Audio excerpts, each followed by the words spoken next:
Pacific ocean हमारी सोच से भी ज्यादा बड़ा है। चिली के साहिल समंदर पर पैसिफिक ओशन में अगर अर्थ के आर पार सुराख भी किया जाए तो तब भी वो सुराख अर्थ की दूसरी साइड पर पैसिफिक ओशन में ही निकलेगा। नाजरीन, दुनिया में टोटल 5 ओशंस पाए जाते हैं। इन 5 ओशंस में से सबसे बड़ा ओशन पैसिफिक ओशन कहलाया जाता है और ये टोटल 165 मिलियन स्क्वायर किलोमीटर के एरिया पर फैला हुआ है। आपको ये बात जानकर हैरत होगी कि हमारी दुनिया का टोटल लैंड यानी टोटल खुश्क हिस्सा ही 148 मिलियन स्क्वायर किलोमीटर पर फैला हुआ है, जिसका मतलब ये हुआ कि बाकी 4 ओशंस हटाकर सिर्फ अगर पैसिफिक ओशन की बात की जाए तो वो अकेला ही हमारी पूरी दुनिया के तमाम पहाड़ों, रेगिस्तान, जंगलात और आइलैंड से भी काफी ज्यादा बड़ा है। इस पूरे ओशन में सिर्फ चंद आइलैंड्स हैं और वो भी इतने छोटे हैं कि वो इस आलीशान समंदर के मुकाबले में सिर्फ एक डॉट के बराबर दिखते हैं। और सोने पे सुहागा, ये वो आइलैंड्स हैं जिनमें से ज्यादातर पर किसी इंसान ने आज तक कदम नहीं रखा। यानी कुल मिलाकर बात की जाए तो अगर कोई शख्स इस पैसिफिक ओशन में गुम हो जाए तो उसको ढूंढने का चांस लगभग ना होने के बराबर है। लेकिन आज आप एक ऐसे इंसान की रियल स्टोरी जानेंगे जो अपनी छोटी सी बोट पर इस पैसिफिक ओशन में गुम गया था, और वो भी सिर्फ 10 या 15 दिनों तक नहीं बल्कि पूरे 438 डेज तक। जी हाँ, इस शख्स ने एक्सीडेंटली एक ऐसा वर्ल्ड रिकॉर्ड बना लिया था जिसको शायद कोई चाहते हुए भी तोड़ना पसंद नहीं करेगा। समंदर में अकेले सबसे ज्यादा वक्त गुजारने का ये वर्ल्ड रिकॉर्ड जोस सेल्वाडोर एल्वरिंगा नामी एक शख्स ने बनाया था, जिसने समंदर में पूरे 438 दिन गुजारे और वो भी सिर्फ 7 फुट की छोटी सी बोट पर। लेकिन सवाल ये है कि आखिर 14 महीनों तक खौफनाक समंदर में ये अकेला जिंदा कैसे रहा। लेकिन इससे पहले हम ये जानेंगे कि ये समंदर में गया क्यों था। ये बात है 2012 की, जब मेक्सिको के एक छोटे गांव कोस्टा एजुल में जोस एल्वरिंगा नामी ये शख्स रहता था। जोस उस वक्त 36 साल का था और ये एक एक्सपर्ट मछेरा भी हुआ करता था। 17 नवंबर 2012 वाले दिन जोस अपने एक साथी के साथ फिशिंग के लिए अपनी छोटी बोट पर रवाना हुआ। इनका प्लान था कि वो समंदर में सिर्फ 30 घंटे गुजारेंगे। इसी वजह से इनकी छोटी सी बोट पर कुछ ज्यादा सामान भी नहीं था। इस 7 फुट की बोट में सिर्फ एक इंजन और एक रेफ्रिजरेटर था जिसमें वो मछलियां स्टोर करते थे। अपने साथ सिर्फ एक दिन का खाना पीना लेकर जाने वाले जोस को ये कहाँ मालूम था कि उसके अगले 438 दिन उसकी जिंदगी के बदतरीन दिन होने वाले हैं। वो मेक्सिको के साहिल से 120 किलोमीटर दूर गए और अपना जाल समंदर में बिछा दिया। लेकिन उसी वक्त एक खौफनाक समंदरी तूफान वहाँ आ पहुँचा। अपनी जान बचाने के लिए वो मछली के जाल को वहीं छोड़कर वापस साहिल की तरफ उल्टे पांव भागे।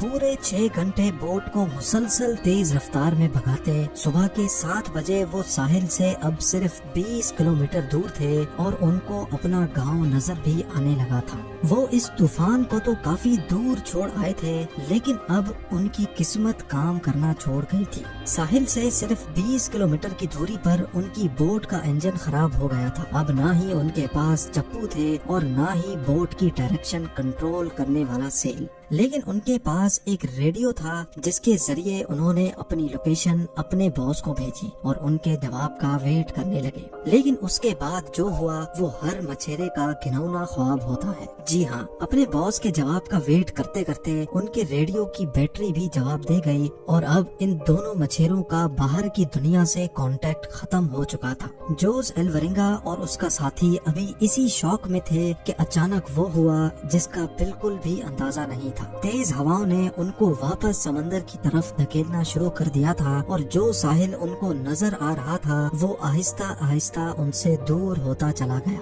उनके बॉस ने एक सर्च पार्टी भी बनाई और उनको पैसिफिक ओशन में भी ढूंढा, लेकिन अब बहुत देर हो चुकी थी, क्योंकि जैसे जैसे दिन गुजरते जा रहे थे जोस और उसके साथी का बचना काफी मुश्किल समझा जा रहा था। इस हादसे को अभी 5 दिन गुजर चुके थे और हवाओं ने जोस की बोट को साहिल से 450 किलोमीटर दूर धकेल दिया था। وہ سمندر کے ایسے حصے میں پہنچ چکے تھے جہاں ہر ڈائریکشن میں صرف پانی ہی پانی نظر آ رہا تھا۔ ان کو معلوم تھا کہ ان کی بوٹ اتنی چھوٹی ہے کہ اس کو دور سے بھی اسپاٹ نہیں کیا جا سکتا، نہ ہی ان کے پاس کوئی فلیئر گن تھی اور نہ ہی وہ آگ لگا کر دھوئیں سے سگنل دے سکتے تھے۔ یعنی جوز الفرنگا اور اس کے ساتھی کو اچھی طرح علم ہو چکا تھا کہ ان کے بچنے کا چانس اب 1% سے بھی کم ہے۔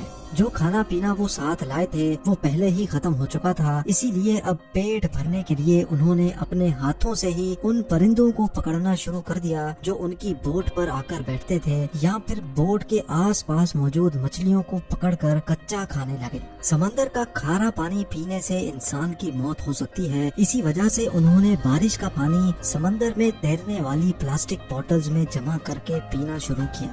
لیکن جب بارش کئی دنوں تک نہیں پڑتی تھی تب وہ اپنی پیاس بجھانے کے لیے مچھلیوں اور ٹرٹلز کا خون پیتے تھے، اور وہ بھی تب جب وہ ان کو پکڑنے میں کامیاب ہوتے تھے۔ دن گزرتے گئے اور پھر مہینے، یہ دونوں جس مینٹل ٹارچر سے گزر رہے تھے وہ امیجن کرنا بھی ہمارے لیے مشکل ہے۔ آخر کار جوز الفرنگا کا ساتھی یہ ٹارچر برداشت نہ کر سکا اور 4 مہینوں کے بعد اس نے سوسائڈ کر لیا۔ اب اس چھوٹی سی بوٹ پر بات کرنے کے لیے بھی جوز کے پاس کوئی نہیں تھا اور وہ چاروں طرف گھرے اس سمندر میں اکیلا زندگی گزارنے لگا۔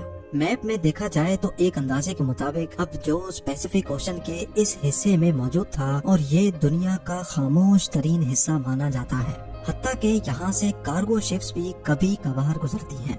میکسیکو کے ساحل کو چھوڑے 6 مہینوں سے بھی زیادہ ہو چکے تھے اور اس دوران جوز نے اپنے ساتھی کو بھی کھو دیا تھا، اسی وجہ سے وہ کافی زیادہ فرسٹریٹڈ بھی ہو چکا تھا۔ ایک دن جوز کو دور سمندر میں ایک کارگو شپ گزرتی دکھائی دی۔ پچھلے 6 مہینوں میں وہ پہلی شپ دیکھ رہا تھا اور یہ منظر دیکھتے ہی اس کی زندہ رہنے کی امید واپس سے جاگنے لگی۔ جوز نے کارگو شپ کی طرف ہر طرح کے اشارے کیے، لیکن بدقسمتی سے شپ کے کرو کو یہ چھوٹی سی بوٹ نظر نہیں آئی اور دیکھتے ہی دیکھتے اس کی زندہ رہنے کی امیدوں پر ایک بار پھر سے پانی پھر گیا۔ امیجن کریں کہ سمندر کے بیچوں بیچ ایک دن موت سے لڑنے کے بعد جب آخر کار جان بچانے کا آسرا ملے اور وہ بھی اگنور کر کے چلا جائے تو کیسا لگے گا۔ 11 مہینوں کے بعد جوز اپنی اس چھوٹی سی بوٹ پر 8000 کلومیٹر ٹریول کر چکا تھا۔ اس کے کپڑے بھی پھٹ چکے تھے اور اس کے پاس خود کو سن لائٹ سے بچانے کے لیے صرف ایک انڈر ویسٹ بچی تھی۔ آخر کار وہ گھڑی آ ہی گئی جب قسمت جوز پر مہربان ہو گئی۔ 30 جنوری 2014 کو، یعنی پورے 14 مہینوں کے بعد، جوز نے آس پاس پانی میں ناریل تیرتے دیکھے۔ وہ سمجھ گیا تھا کہ کوئی آئی لینڈ قریب آ چکا ہے جہاں لگے ناریل درختوں سے ٹوٹ کر پانی میں تیر رہے ہیں۔ تھوڑی دیر بعد اس کو واقعی ایک آئی لینڈ نظر آنے لگا۔ اس کو ڈر تھا کہ یہ آئی لینڈ بھی کہیں اس سے مس نہ ہو جائے، اسی وجہ سے وہ پانی میں کود گیا اور سوئم کر کے آئی لینڈ پر پہنچ گیا۔ پچھلے 14 مہینوں میں جوز نے پہلی بار کسی زمین پر قدم رکھا تھا اور جب وہ آئی لینڈ پر پہنچا تو اس کو ایک چھوٹا بیچ ہاؤس دکھائی دیا جس میں وہاں کا لوکل موجود تھا۔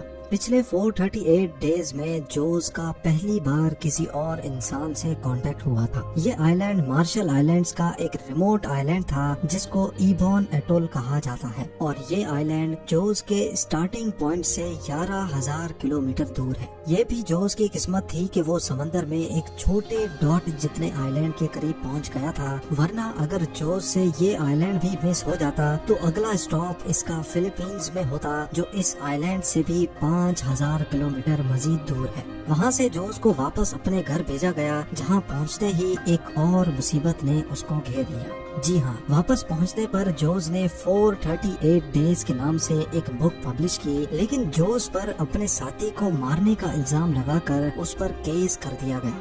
وہی ساتھی جس نے جوز کے مطابق سوئسائڈ کیا تھا۔ امید ہے زیم ٹی وی کی یہ ویڈیو بھی آپ لوگ بھرپور لائک اور شیئر کریں گے۔ آپ لوگوں کے پیار بھرے کامنٹس کا بے حد شکریہ۔ ملتے ہیں اگلی شاندار ویڈیو میں۔